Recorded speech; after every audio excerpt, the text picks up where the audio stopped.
नमस्कार दोस्तों, मैं अतुल गंगवार बिहार अपडेट के इस खास पेशकश बड़ी खबर में आपका हार्दिक स्वागत अभिनंदन करता हूं। बिहार चुनाव से जुड़ी तमाम छोटी बड़ी खबरें जिन पर हमारे साथ विश्लेषणात्मक टिप्पणी करने के लिए मौजूद होते हैं वरिष्ठ पत्रकार। आज हमारे साथ मौजूद हैं वरिष्ठ पत्रकार रवि पाराशर जी। रवि जी, आपका स्वागत है। धन्यवाद अतुल जी। हमारे साथ मौजूद हैं सोशल मीडिया एक्सपर्ट जी मनीष जी, आपका भी हार्दिक स्वागत है। जी धन्यवाद।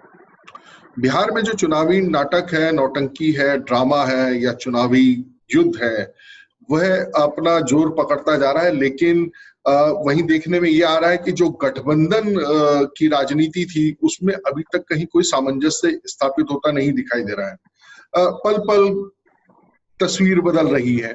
अभी कुछ समय पहले तक ऐसा लग रहा था कि जो एनडीए गठबंधन है उसमें जो एक गतिरोध है लोकजपा, जदयू और भाजपा के बीच में, वो अब धीरे से सुलझता नजर आ रहा है। लेकिन फिर अभी खबर आई है कि चिराग पासवान 143 सीटों पे चुनाव लड़ने की घोषणा कर सकते हैं। खैर, इन सब बातों पर हम चर्चा करेंगे, किस प्रकार से समीकरण बन बिगड़ रहे हैं। मनीष जी, आप हमें बताएं, सोशल मीडिया पे क्या गर्म है, क्या चल रहा है, क्या ट्रेंड कर रहा है? जी, सोशल मीडिया की बात करें तो बिहार की चुनावी गहमागहमी के बीच कल दिन भर चर्चा का विषय यही रहा कि किस गठबंधन में कौन सी पार्टी कितने सीटों पे चुनाव लड़ने जा रही है। कल ऐसा लग रहा था कि दोनों को बड़े गठबंधन जो बिहार में है, महागठबंधन और एनडीए, उनकी सीट शेयरिंग आपस में हो जाएगी, क्लियर हो जाएगा। लेकिन शाम तक ऐसी स्थिति बनते बनते बिगड़ते अंत में कुछ क्लियर नहीं हो पाया।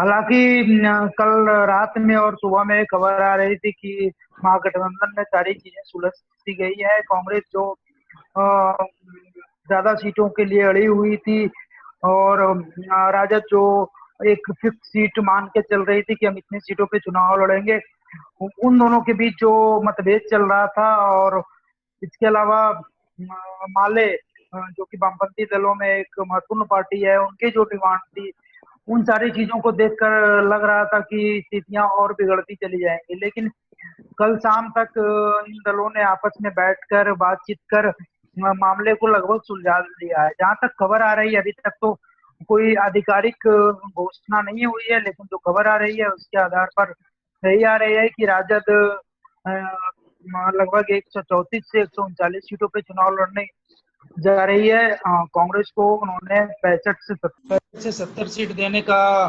के अलावा वामपंथी दलों को 25 से 29 सीट मिलने की संभावना है। जैसे सीटों का बंटवारा महागठबंधन में होने की संभावना है, उसमें मैं दोबारा अपनी बात कह देता हूं, ताकि अगर एनडीए में जो सीटों का बंटवारा है उसमें कल दिन भर बैठकों का दौर चलते रहा। नीतीश कुमार, लल्लन सिंह उर्फ राजीव रंजन सिंह, के अलावा देवेंद्र फडणवीस, सुशील कुमार मोदी, संजय जायसवाल, रविशंकर प्रसाद, इन सबों की मीटिंग पटना में हुई। नीतीश कुमार से बातचीत हुई, लेकिन लोजपा जो 36 सीटों पर लड़ने के लिए इन्होंने ये कह रखा है कि 36 सीटों पे लड़ने की जिद है हमारी, 36 सीटों पे हम चुनाव लड़ेंगे। उस बात पे अभी तक एनडीए में मामला सुलझ नहीं पाया है। इसी बीच कल एक महत्वपूर्ण घटना घटी। एनडीए के प्रवक्ता ने यह कहा के सनसनी फैला दी कि नीतीश कुमार का जो 7 निश्चय का प्रोग्राम है, कार्यक्रम है, वो पूरी तरह से भ्रष्टाचार से युक्त है। उस कार्यक्रम से किसी को कोई फायदा नहीं हुआ, सिवाय सफेद पोशों ने अपना घर भरा। और जब उनकी सरकार आएगी, जब वो सत्ता में आएंगे तो इसकी जांच कराएंगे। तो लोजपा की तरफ से या तो ये दबाव बनाने की सबसे बड़ी कोशिश है, या फिर लोजपा ने तय कर लिया है कि वो 143 सीटों पे चुनाव लड़ेगी। आज लोजपा की ये दल की बैठक है, उसमें साफ हो जाएगा कि लोजपा का अगला कदम क्या होगा। तो बिहार में इस तरह की बातें और इस तरह की चर्चाएं हैं। इसके अलावा बसपा और रालोसपा से जुड़ी हुई खबर है, जिसमें कि बसपा 90 सीटों पे और रालोसपा 153 सीटों पे चुनाव लड़ेगी। जी रवि जी, ये जिस प्रकार से तमाम दोनों बड़े दलों, जो गठबंधन है महागठबंधन और एनडीए के बीच में, जो अपने साथी दलों के साथ तालमेल स्थापित नहीं हो पा रहा, कहीं ना कहीं वो उनके समर्थकों और के बीच में भी चिंता का विषय होगा। और दूसरा, उम्मीदवारों का चयन में जितनी देरी होगी उसका भी कहीं ना कहीं एक प्रेशर, एक जो कार्यकर्ताओं पर है वो बना रहेगा, क्योंकि अभी सीटों का तालमेल नहीं हुआ है। तो किसको कहां से लड़ने को मिलेगा या अवसर मिलेगा, गठबंधन में सीट रहेगी या नहीं रहेगी, इस पर भी एक रहेगा। तो ये जो पूरी खींचतान चल रही है, इसका क्या असर आप देखते हैं अंत में? देखिए अतुल जी, आपने बिल्कुल सही बात कही कि जो दो खेमे थे अब वो कई खेमों में बटे हुए नजर आ रहे हैं साफ तौर पर। और अभी तक आज तीसरा दिन हो गया पहले चरण के नामांकन का, लेकिन अभी तक कोई भी किसी भी दल ने अपने पत्ते नहीं खोले हैं।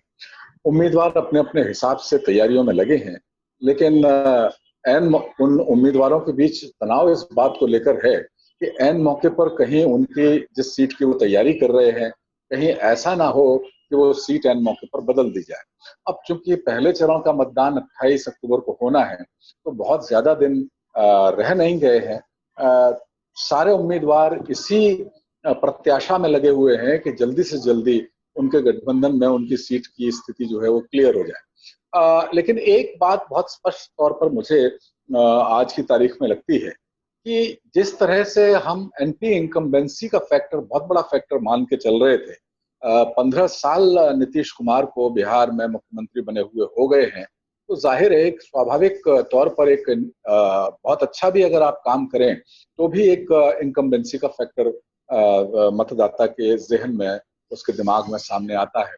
और ऐसे में जो दबाव में थी जनता दल यूनाइटेड, अब विपक्ष के जो खेमे में जो बहुत बड़ा बिखराव नजर आ रहा है, उससे कम से कम जनता दल यूनाइटेड ने तो राहत की सांस जरूर ली होगी, क्योंकि हम देख रहे हैं कि कांग्रेस और आरजेडी दो मुख्य पार्टियां ही अब जिसको महागठबंधन कहा जा रहा था उसमें नजर आ रही हैं, और अभी भी पूरी तरह से उनके बीच की जो गांठें हैं वो खुल गई हैं ऐसा कहना मुश्किल है। तो ज्यादा जो स्कैटरिंग हुई है, ज्यादा जो बिखराव हुआ है, क्योंकि विपक्ष के खेमे में हुआ है और हो रहा है, इसका यकीनन फायदा जनता दल यूनाइटेड को होगा।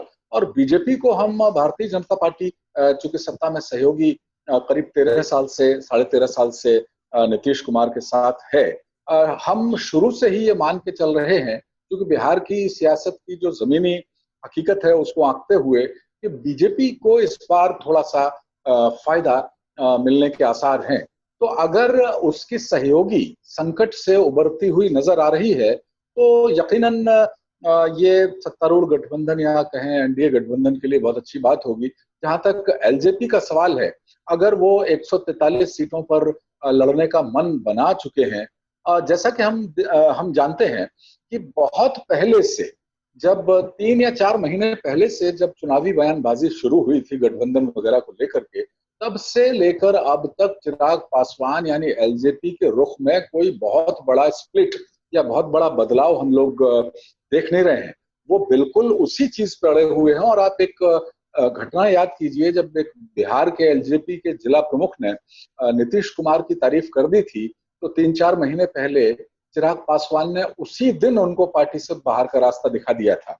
और कल जिस तरह से एलजेपी के प्रवक्ता ने बिहार सरकार की जो सबसे ज्यादा महत्वपूर्ण योजनाएं हैं उनकी धज्जियां जिस तरह से उड़ाई हैं, तो साफ लग रहा है कि केंद्रीय नेतृत्व बीजेपी और एलजेपी के नेताओं से मुलाकात के बावजूद उनकी महत्वाकांक्षा पर कोई बहुत फर्क नहीं आया है। तो इस तरह से अगर हम देखें तो एनडीए गठबंधन से अगर एलजेपी, बीजेपी को तो इससे कोई फर्क नहीं पड़ेगा, क्योंकि एलजेपी के उम्मीदवार बीजेपी के उम्मीदवारों के समर्थन में वहां उन सीटों से नहीं खड़े होंगे जहां से बीजेपी चुनाव लड़ रही है।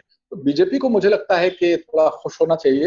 हालांकि गठबंधन अगर एलजेपी के साथ कायम रहता है, 36 सीटों पर एलजेपी नहीं मान रही है, 2-4 सीटें और ऑफर करके देखनी चाहिए। लेकिन मुझे लगता है कि विपक्ष के बहुत व्यापक बिखराव की वजह से एलजेपी अगर एनडीए गठबंधन से बाहर जाने का फैसला भी करती है, तो हम जानते हैं कि चुनाव के बाद अगर नंबर गेम की बात आती है तो एलजेपी वापस, मुझे लगता है साथ अगर सरकार बनाने में उनके नंबर्स की जरूरत हुई, अगर अकेले लड़ने की सूरत में भी, तो वो सरकार सत्तारूढ़ गठबंधन में का समर्थन जरूर करे। ये जो एक प्रवृत्ति है, इसमें तो ये भी हो सकता है कि चुनाव के बाद, क्योंकि अगर एलजेपी अगर अभी अलग होकर चुनाव लड़ती है तो हो सकता है कि वो महागठबंधन है उसको भी समर्थन दे सकती है कि अगर वहां पर अगर सीटों की कमी रहेगी। तो इसको आप कैसे लेते हैं, इस संभावना को? बिल्कुल आप सही कह रहे हैं। अगर एलजेपी एनडीए गठबंधन से बाहर होकर लड़ती है तो नैतिक रूप से वो स्वतंत्र होगी कि चुनाव के बाद वो किस तरफ उसका पलड़ा झुके।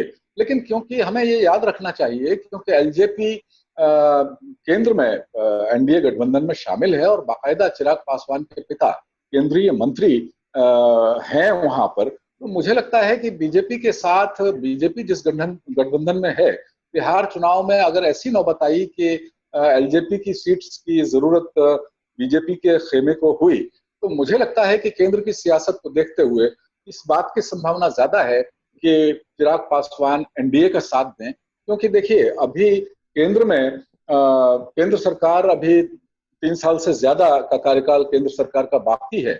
ऐसे में चिराग पासवान ये कोई भी खतरा मोल नहीं लेना चाहेंगे कि बिहार में अगर वे बहुत ज्यादा बीजेपी को आंखें दिखाएंगे, तेवर दिखाएंगे, तो उसका कोई प्रतिकूल असर केंद्र की राजनीति में पड़े। और हम जानते हैं कि रामविलास पासवान इस समय अस्वस्थ हैं, तो हो सकता है कि चिराग पासवान उनकी जगह केंद्र में पदस्थापित होने की सोचें। और ये एक बहुत बड़ा मौका है केंद्र की राजनीति से आउट होकर अगर आप बिहार की राजनीति पर केंद्रित होते हैं, तो एक तरह से एलजेपी के लिए सियासी नुकसान ज्यादा होगा अगर वे एलजेपी के जो विधायक हैं अगर आरजेडी को समर्थन देंगे तो। रवि जी, उपेंद्र कुशवाहा की जो आरएलएसपी है और बसपा का गठबंधन हो गया है, लगभग 153 सीटों पर आरएलएसपी चुनाव लड़ रही है और 90 सीटें उसने बसपा को दी हैं। आपको लगता है कि ये गठबंधन जो है वो बिहार में कुछ कमाल दिखाने में कामयाब होगा? देखिए, अभी एकदम से कोई भविष्यवाणी करना तो सही नहीं होगा, लेकिन उपेंद्र कुशवाहा और बीएसपी का गठबंधन यकीनी तौर पर जो विपक्षी महागठबंधन है उसकी राह में तो बहुत बड़ा रोड़ा बनकर खड़ा हो ही सकता है, इसमें कोई दो राय नहीं है। और उपेंद्र कुशवाहा ये कह चुके थे, ये कहकर केंद्र से बाहर हुए थे कि उनके साथ अन्याय किया गया, उनको सामाजिक न्याय की जो उनकी अवधारणा है उस पर काम नहीं करने दिया गया। और एनडीए गठबंधन से बहुत तल्खी भरे माहौल में उपेंद्र कुशवाहा केंद्र से विदा हुए थे। तो ऐसे में, और हमने अभी ये भी देखा कि आरजेडी की गोद में कम से कम वो नहीं बैठना चाहते हैं। तो चुनाव में अगर वे कुछ सीटें जीतते हैं, बीएसपी गठबंधन और उपेंद्र कुशवाहा का गठबंधन, तो मुझे लगता है कि सरकार बनाने के क्रम में अगर नंबर कम पड़ते हैं तो ये भी एक एनडीए गठबंधन के लिए के पक्ष में शायद वो चुनाव के बाद चले जाएं। लेकिन इतना तय है कि वे आरजेडी की जो सोच है, आरजेडी की जो राह है, उसमें बाधा बनकर जरूर खड़े होंगे।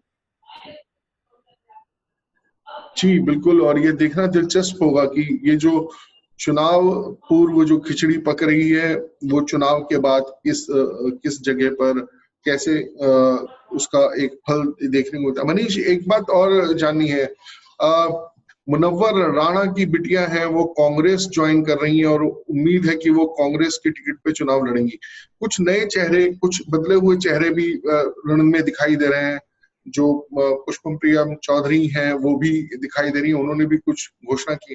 क्या आपको लगता है सोशल मीडिया पर युवाओं को प्रभावित करने में वो कुछ हद तक कामयाब हुई हैं? जी, जहाँ तक बात पुष्पम प्रिया चौधरी की है तो और सोशल मीडिया की है, तो एक बात आप मान लीजिए कि सोशल मीडिया पे अभी के समय में, वर्तमान में सोशल मीडिया पे अगर कोई छाया है या फिर जिनकी सबसे ज्यादा पहुंच है, रीच है, लाइक्स आ रहे हैं, कमेंट्स आ रहे हैं, उसमें चाहे नीतीश कुमार की बात करें, हम सुशील मोदी की बात करें, लालू प्रसाद यादव की बात करें, वो भी ट्विटर फेसबुक पे एक्टिव हैं, तेजस्वी यादव की बात, सोशल मीडिया की रन में, सोशल मीडिया की राजनीति में पुष्पम प्रिया एक नंबर है। उनके एक एक पोस्ट पे 50-50, 55-55 हजार लाइक आ रहे हैं।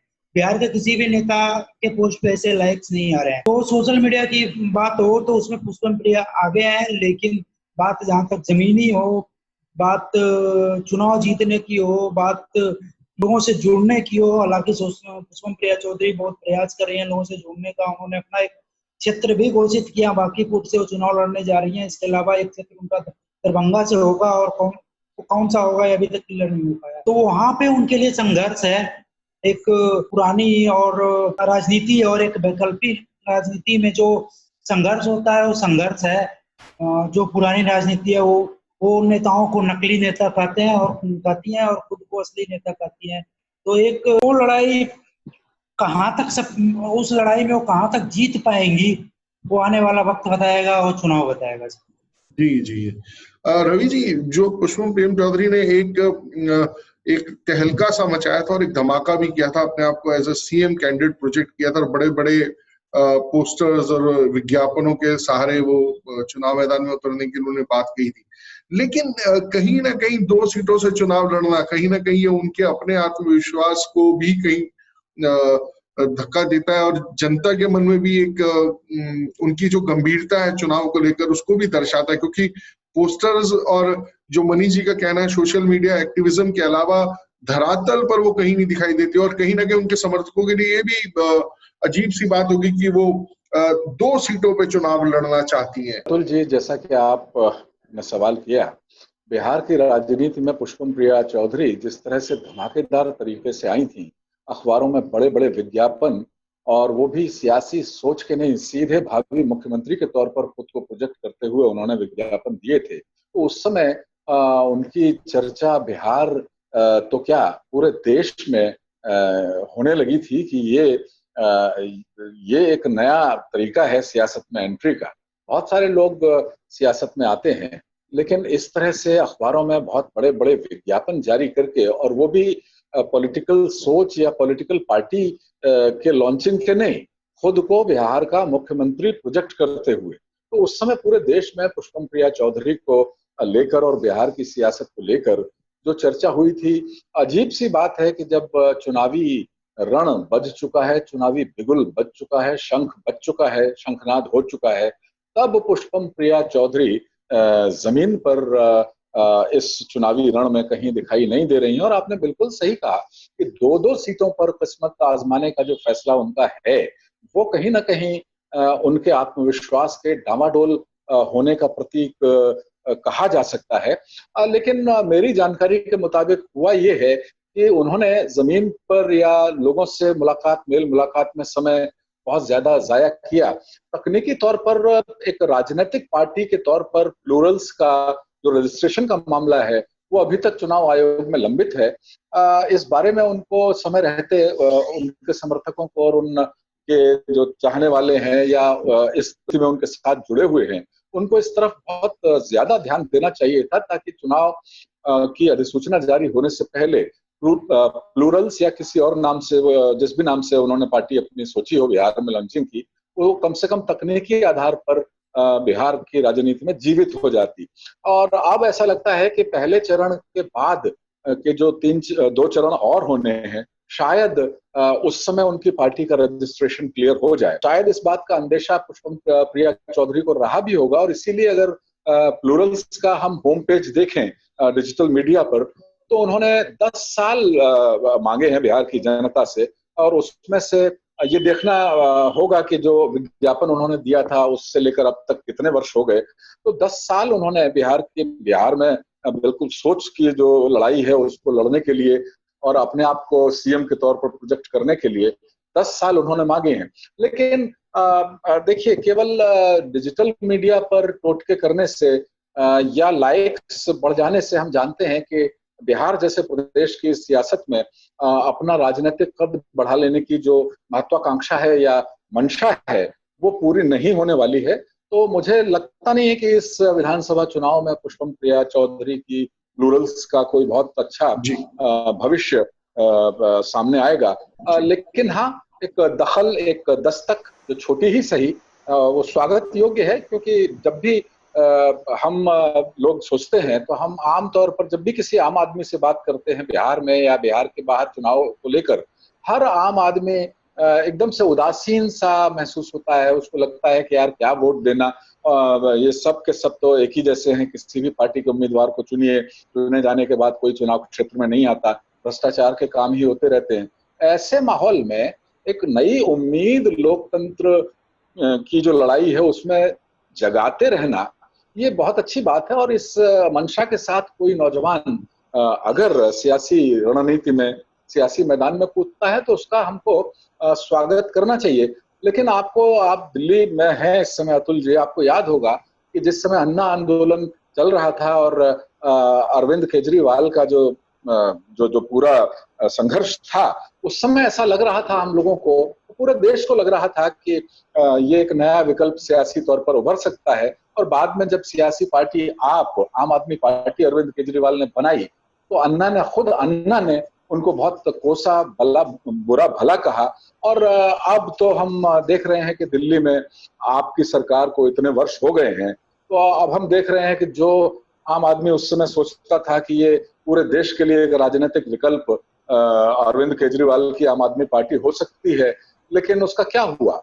तो दोनों ही चीजें हैं, लेकिन मेरा अपना व्यक्तिगत तौर पर मानना है कि नौजवान अगर सियासत से जुड़ने की कोशिश करते हैं तो उनका बिल्कुल स्वागत किया जाना चाहिए। और बिहार में इस बार ये और बता दूं आपको मैं कि जो पहली बार जो 18 वर्ष के वोटर हैं उनकी संख्या करीब 35 लाख है, तो वो भी बिहार के जो नतीजे होंगे, ये 35 लाख की संख्या अगर नोटा नहीं दबाती है, हम ये देख रहे हैं कि लगातार नोटा का जो बटन है उसको दबाने की प्रवृत्ति नौजवानों में खासकर बढ़ती चली जा रही है। तो ये एक उदासीनता लोकतंत्र को लेकर, लोकतंत्र की जंग को लेकर जो नौजवान वर्ग में पनपती जा रही है, इसको तोड़ने की बहुत जरूरत है। और अगर पुष्पम प्रिया चौधरी जैसी शख्सियतें, जैसे युवा अगर इस दिशा में एक थोड़ी सी थपकी भी देते हैं, तो मुझे लगता है कि उनका स्वागत किया जाना चाहिए, उनको हतोत्साहित नहीं किया जाना चाहिए। जी, बिल्कुल आप ठीक कह रहे हैं, उनको हतोत्साहित नहीं करना चाहिए। और युवाओं में जो एक प्रवृत्ति अभी बढ़ी है, और युवाओं को क्या कहें, और भी मतदाताओं में जो एक प्रवृत्ति बढ़ी है नोटा का बटन दबाने की, निरंतर उसकी संख्या बढ़ रही है। मुझे लगता है नोटा एक पलायनवादी ऑप्शन है। आप अगर कुछ परिवर्तन लाना चाहते हैं तो आप सकारात्मक सोच के साथ कीजिए। हो सकता है कि निर्णय उस तरीके का ना हो, लेकिन जाहिर है कि आप अगर निरंतर प्रयास करेंगे तो कभी ना कभी जरूर कामयाब होंगे। पुष्पम प्रिया चौधरी और तमाम नए युवा जो पढ़े लिखे हैं, जो राजनीति में आ रहे हैं और एक सेवा भाव से आ रहे हैं। हालांकि कई उदाहरण जैसे रवि जी ने दिया भी कि आम आदमी पार्टी का उदाहरण दिया कि भाई अन्ना के आंदोलन में कहीं राजनीतिक सोच नहीं थी, लेकिन उसके बाद भी कस्में खाने के बावजूद चुनाव लड़े गए, जिनके खिलाफ चुनाव लड़े उनके साथ मिलकर सरकार भी बनाई गई। लेकिन वहीं हमें दूसरी ओर ये सच भी स्वीकार करना चाहिए कि अरविंद केजरीवाल लगातार तीसरी बार सत्ता में आए, तो कहीं ना कहीं उनके विचार को समर्थन भी है। तो इससे इनकार नहीं किया जाना चाहिए, क्योंकि लोकतंत्र जो है वो आंकड़ों का खेल है, परसेंटेज का खेल है। हो सकता है कि तमाम विरोधी आपसे मिलकर ज्यादा प्रतिशत आपके खिलाफ इकट्ठा करें, लेकिन आंकड़ों के खेल में क्योंकि आप जीतते हैं तो आप सत्ता में रहते हैं। यही इसका शाश्वत सत्य है, यही इसका फायदा है, यही इसका नुकसान है। आप भी बिहार अपडेट आपके लिए लाया है अपनी राय प्रकट करने का एक मौका। आप चाहते हैं कि आपका उम्मीदवार कौन हो, आपका उम्मीदवार कैसा हो, तो आप हमारे जो न्यूज पोर्टल है biharupdate.com पर जाइए। वहां पर माई कैंडिडेट माई चॉइस, मेरा उम्मीदवार मेरी पसंद, उसको क्लिक कीजिए। वहां पर भरा हुआ जो फॉर्म है उसको आप भरिए, अपने पसंद के उम्मीदवार को सिलेक्ट कीजिए और देखिए कि क्या पॉलिटिकल पार्टीज उस उम्मीदवार को हित करती है कि नहीं करती, और उसके हिसाब से अपने मतों का आप अपना फैसला कर सकते हैं। आप हमारे मोबाइल ऐप के थ्रू भी उस पर जा सकते हैं, माई कैंडिडेट माई चॉइस पर। तो हमारा अनुरोध है आपसे कि आप उसमें भाग लें और अपने पसंद के उम्मीदवार को चुने। रवि जी, आज की चर्चा में बने रहने के लिए हमारे साथ आपका धन्यवाद। मनीष जी, आपका भी हार्दिक धन्यवाद। बिहार अपडेट की बड़ी खबर में आज के लिए बस इतना ही। धन्यवाद।